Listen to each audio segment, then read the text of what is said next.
Welcome to Alaska Weather, a production of Alaska Public Media and the National Weather Service, Alaska Region. Produced and broadcast daily from the studios of KAKM, Alaska Weather provides complete forecasts, public, marine, and aviation for all of Alaska. Alaska Weather is made possible by the following sponsors.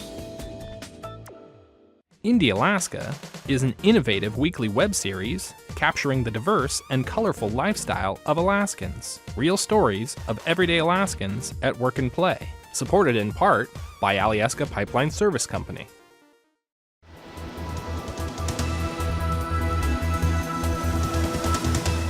The National Weather Service.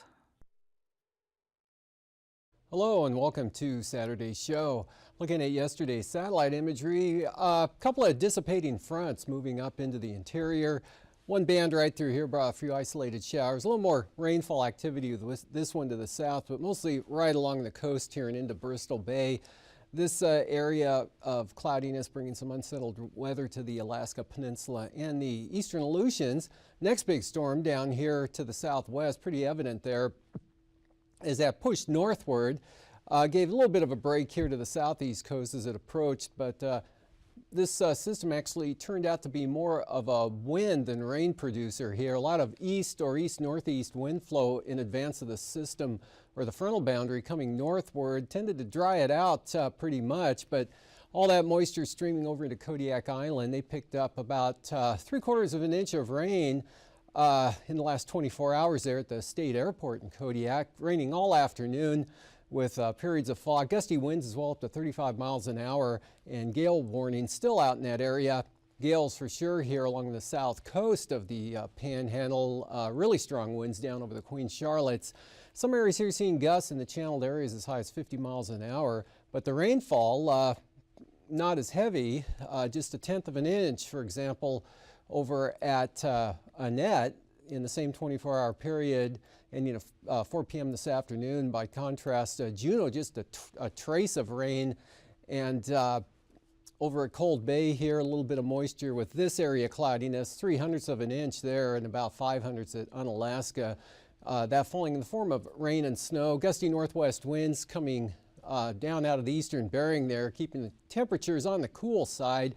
This mass of clouds heading to the northwest. A lot of sunshine today, allowing temperatures to rise in anywhere from the mid-40s to the mid-50s, and those northeast winds kicking in up here over the northern portions of Lynn Canal pushed Skagway up to 59 degrees. That was a warm spot in the state today.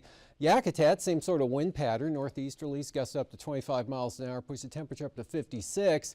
And also, really all along the North Gulf Coast area, seeing that. Lots of sunshine, just some scattered high stuff here over the south central areas. And then this mass of cirrus pulling off to the west.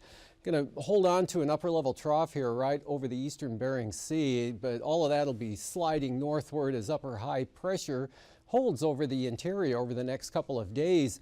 Back out to the west, those snow showers really scatter out here over the central Aleutians. And there's the outer edge of the next storm system that'll be bringing some gale force winds in late tonight and tomorrow into the western Aleutians. Trough aloft right through here, the reflection at the surface, some scattered rain and snow showers today. Areas of light snow here from the Seward or the St. Lawrence Island area down across the Pribilofs and right into the eastern Aleutians, but amounts quite light in this with that, and some persistent light snow and fog along the Arctic coast up there, especially from about Barrow eastward. A lot more hit and miss here back to the west, and a pretty good day over the northwest valleys, but again, temperatures and sunshine rising into the lower to mid-50s over the interior areas. For tonight, this whole mass of moisture is going to begin to shift southward as this low begins to rotate down to the south and the southeast. Front will move northward. Strongest wind should be off the coast there, so the gales will be ending Kodiak Island as that gradient slackens out a little bit there. And look for some continued cloudy skies with occasional light rain at times over areas of the Panhandle, heaviest along the coast.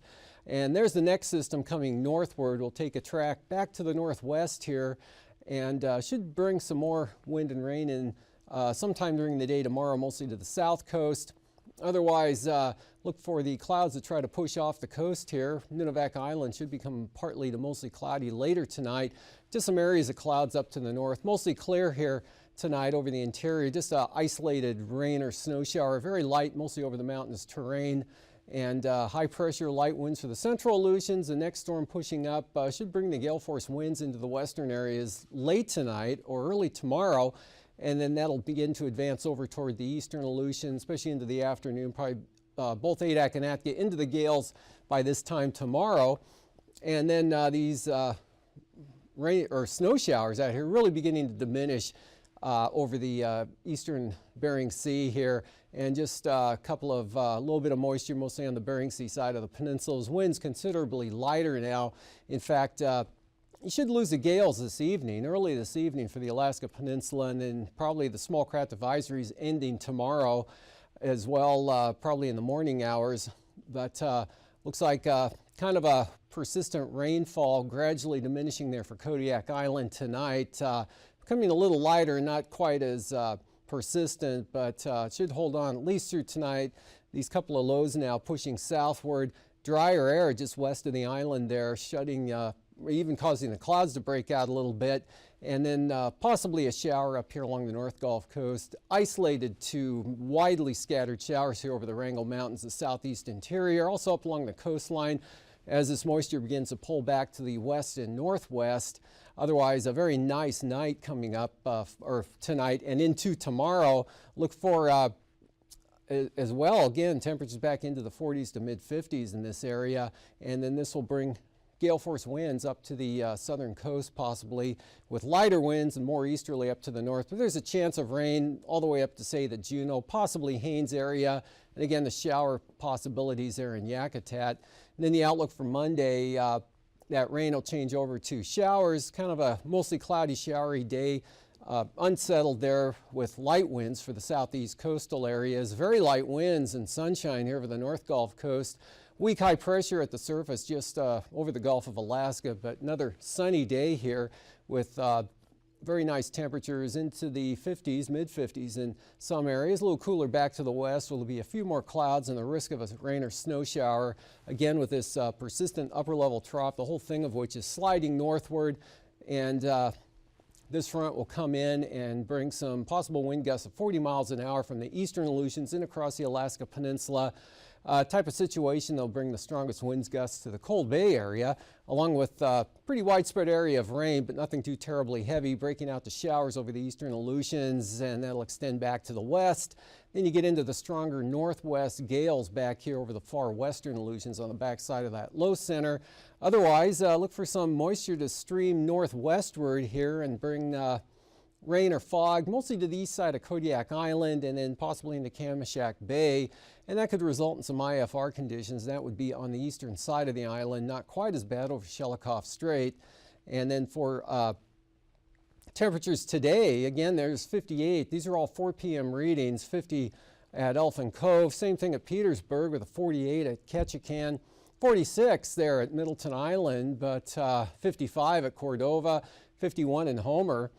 52 at Anchorage, Kenai with 48, 50 at Talkeetna, some northerly winds there, 10 to 20 today, 47 at Gulkana, lower 50s throughout much of the mid and eastern Tanana Valley, a little cooler staying in the 40s back to the west, McGrath up to 49 degrees, 10 degrees cooler over here at Fort Yukon, and 20 degrees cooler at Anatuvik with 19, 30 at Arctic Village, 22 at Kaktovik, and then down into the single numbers here for the central Arctic coast, with Atasuk at 5 and 17 over here at Cape Lisburne, 37 at Kotzebue with a 30-degree reading at Shishmaref, but Nome up to 44 degrees today, and that 46 at Ambler.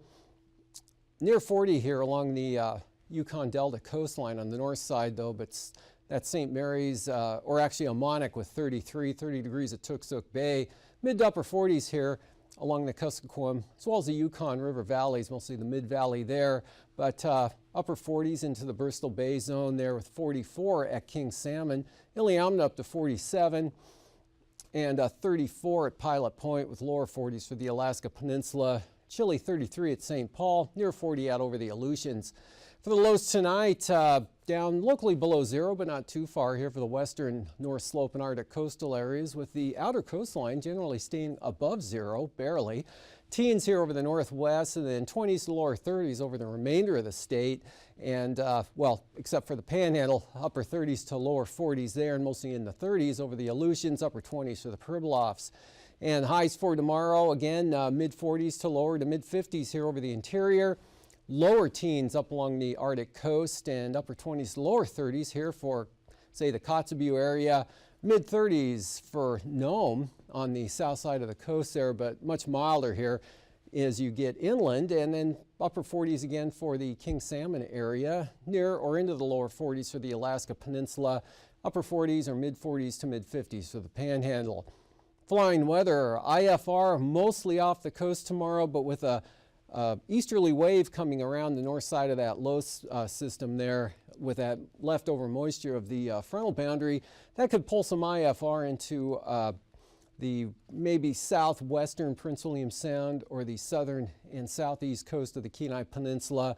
Hopefully I'll stay off the coast of Kodiak as it gets caught up in that more of a northerly flow. Could be VFR in the west side of the island. Areas of marginal VFR now along the Bering Sea side of the peninsula, with some lower stuff extending all the way up to St. Lawrence Island. That's that leftover moisture associated with that upper trough and the remnants of the frontal boundary. IFR due to patchy low clouds and fog on the eastern Arctic coast, and then the IFR advancing into the Aleutians there with that next storm front.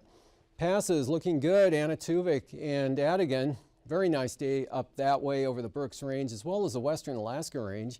All three passes, Lake Clark, Merrill, and Rainy, will remain VFR as well as Windy, Mentasta, and Isabel. All VFR tomorrow. Tanita VFR, but Portage, watch for some marginal VFR to start to show up, maybe in the afternoon hours here on the eastern entrance. Slight chance it could go IFR, but just look for a general downward trend, mainly over on this side.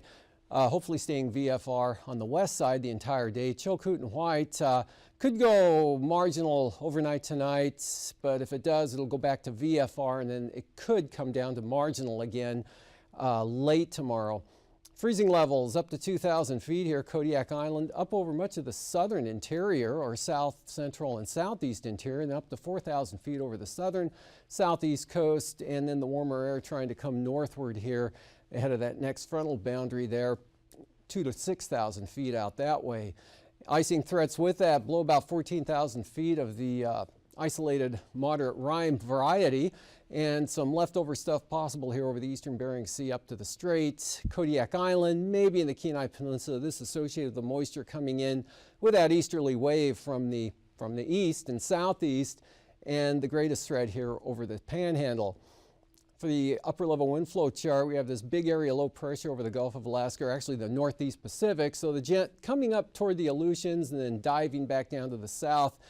Upper high pressure over the interior for at least the next couple of days. This upper trough out here sliding northward, keeping the winds a little higher here right along the coast, but nothing serious. 9,000 foot winds showing southeasterlies, possibly as high as 50 knots. Again, that next system coming northward, kicking the winds back up, and then across the Gulf of Alaska back into Kodiak Island at 40 knots, and could see some 25 knot winds here, or 30 knots even at 9,000 feet coming into south central Alaska, Kenai Peninsula, Prince William Sound, and those areas. Otherwise pretty light and variable over the remainder of the state. Also the Bering Sea here, and then coming back up on the west side of this area, high pressure ahead of that storm front, 55 knots possibly for the west central Aleutians. 3,000 feet could see them up to 65 knots here in those areas, with 50 knots back towards Shemya. Light and variable conditions under the high pressure area, and then easterlies maybe up to 25 in areas here over the Alaska Range and maybe the White Mountain areas and toward Eagle. Otherwise, this band of wind 40 or 50 knots there, turning westward at 40 knots, northeast 40 to 45 knots across Kodiak. Light and variable though for Bristol Bay. And for turbulence, again, the slight chance of severe stuff here, maybe for small aircraft down southern portions of Prince of Wales Island. Otherwise, occasional moderate chop here in the turquoise areas, and that will be mostly in the late afternoon here for south central Alaska. More turbulence out to the west. And after the break, I'll be back with the marine forecasts.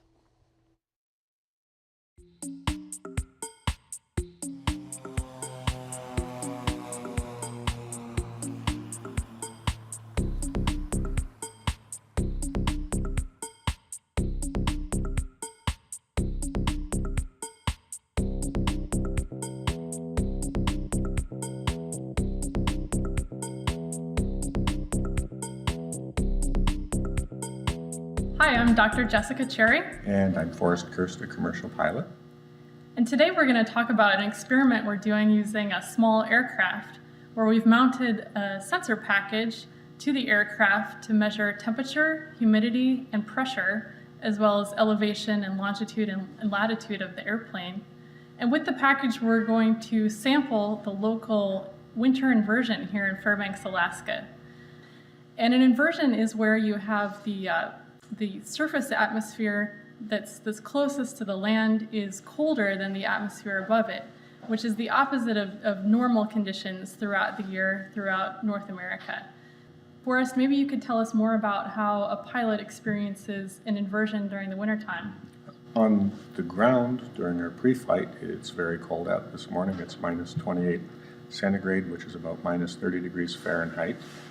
So doing our pre-flight, it's extremely cold, hard on the airplane, hard on the people. For flying at the colder temperatures for doing these experiments, we're somewhere between minus 20 and minus 40 degrees. So we have to dress for that temperature inside the airplane as well as when we're outside of the airplane. When we're doing our pre-flight, we have to be extremely careful not to damage the plastic parts on the outside of the airplane. Extremely careful not to touch the metal parts with our fingers because we'll get contact frostbite. And we have to be real careful just with everything because it's just so cold. We have to dress as if we're going to be outdoors the whole time, and we use the aircraft heater to make it comfortable in our clothes and so we can see out the window. When we get the airplane running and we do our takeoff roll, we have increased engine performance and increased lift because of the colder, denser air. So we get off the ground earlier and have a better climb rate. When we reach the inversion layer, quite often the windows will fog up. The airplane's performance will decrease slightly because it's warmer air, produces less lift, and it produces less power from the engine. When an inversion is present, air doesn't move anywhere, especially it doesn't want to move up. And so the classic look there is the steam out of the power plant or automobile exhaust, any kind of wood smoke or such, will come out of a chimney and then just flatten out and not move up. And if it moves horizontally at all, it's very slow, just creeping along. When you see that kind of lack of air movement, especially when there's clear skies, the sun is maybe low on the horizon, that is an inversion day in interior Alaska.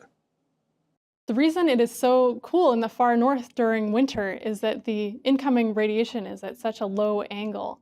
Now, as the atmosphere begins to cool in late fall, we start to get snowfall, which causes the land surface to be white, and light colors reflect incoming radiation right back, which causes additional cooling. And it's the reason we have a persistent inversion from late fall through early spring here in Fairbanks. To get a radiation inversion to form, you need clear or mostly clear skies. You need no wind or very little wind down at the surface. And you need to have the sun under the horizon or high noon in December such that even if the sun is up, it's so low it doesn't really feed in any energy. When those three things happen, you lose heat to space from the surface of the Earth, but you're not getting any new heat in, and you get a very cold layer of air hugging the ground, cold, dense air that just lays down in the bottom of the valley. That's the classic radiation inversion setup. So as we do our experiment with the aircraft, we're going to use a similar instrumentation package as is mounted on the standard weather balloons. We're going to measure temperature profiles, relative humidity, and pressure. And we're also going to tie the sensor package into a GPS unit, a global positioning system unit, so we know where the aircraft is located relative to the topography. So now I want to tell you about the instrument package that we're using on the aircraft. First of all, we use a NiCad 12-volt battery to power the data logger and the instruments. The data logger records the output from the meteorological sensors, which here include a temperature and relative humidity sensor and a pressure transmitter, which works like a barometer to measure atmospheric pressure. This particular one is going to plug into the static port in the aircraft, which also helps power some of the aircraft instruments. Finally, we have the Global Positioning System computer, which measures the latitude, longitude, and altitude of the aircraft. This one has an accuracy of about 10 meters, which is perfectly fine for what we're trying to do here. Here's a picture of our temperature and relative humidity sensor installed on the aircraft. So this is an FAA approved plate here mounted to the window. And we want the temperature sensor mounted towards the aft of the aircraft so we don't get air rushing in and it has a chance to equilibrate to the environmental conditions. And then finally, our pressure sensor is connected to this static port in the airplane, which again just measures the ambient pressure of the atmosphere where it hits this little hole in the plane. That's piped back into our pressure sensor inside. So one of the things that we're going to go out and do today is that we're going to attach the sensor package to the aircraft, and then Forrest is going to take off from Fairbanks International. To get repeatability for the data, we flew in and out of Fairbanks International, Nenana Airport, Ladd Army Airfield, and Eielson Airfield. So we do a very slow climb up through the inversion layer, climbing at about 100 feet per minute. Just very slow climb to the top of the inversion, find out where the ceiling is, and then once we're at the ceiling of the inversion, we do very slow porpoising up and down through the inversion to see if it's stable, if it's got different characteristics throughout it. Then we get to the next airport and we do a very slow descent into the airport at about 100 feet per minute, all the way to the ground.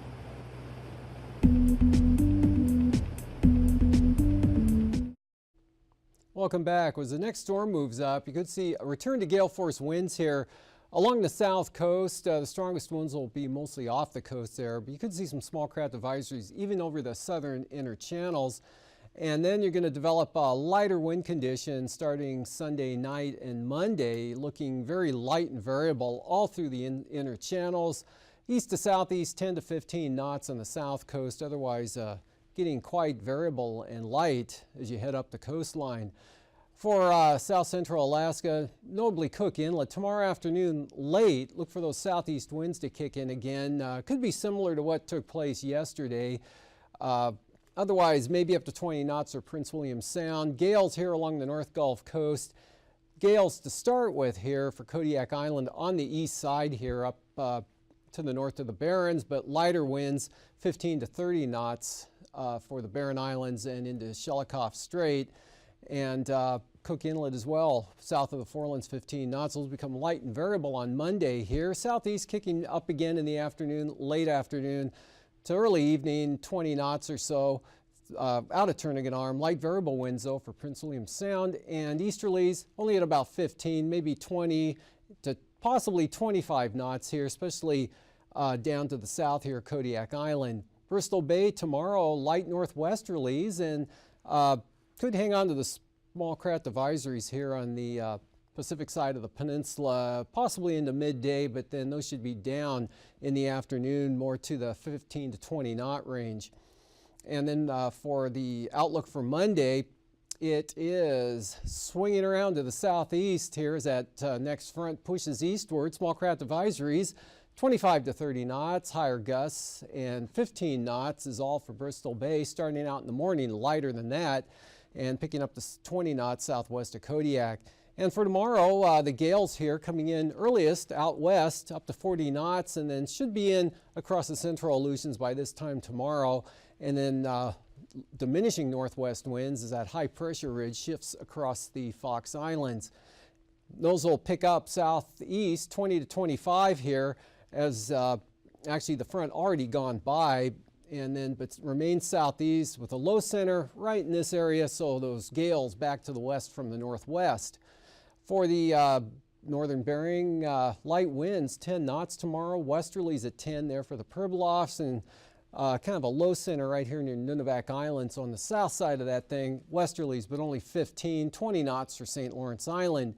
And for Monday, lighter winds, 10 knots up there around St. Lawrence Island, 10 to 20 knots from the northeast here across the northern Bering Sea, and then southeast increasing to 20 knots in the afternoon here south of Nunivak Island.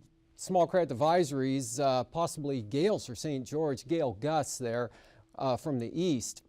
Up along the Arctic coast, easterlies 10 to 20 knots tomorrow. Lighter here for the central coast, and about 15 knots from the northeast all the way down until you get around the Capes here, and then north at about 10.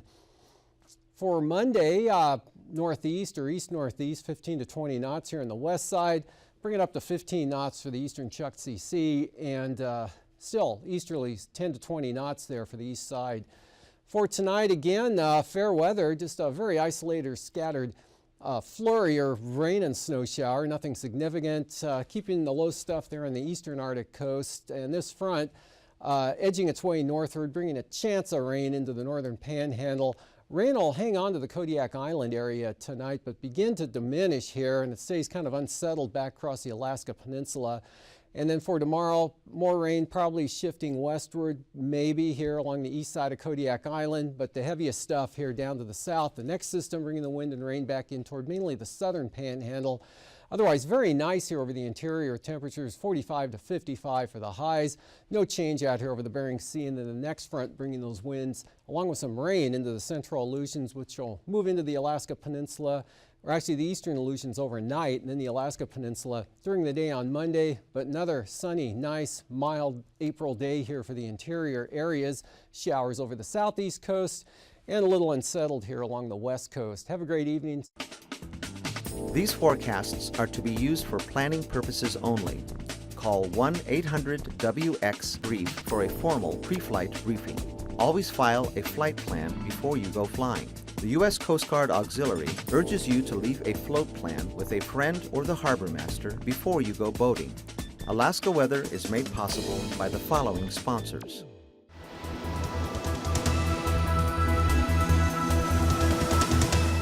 The National Weather Service.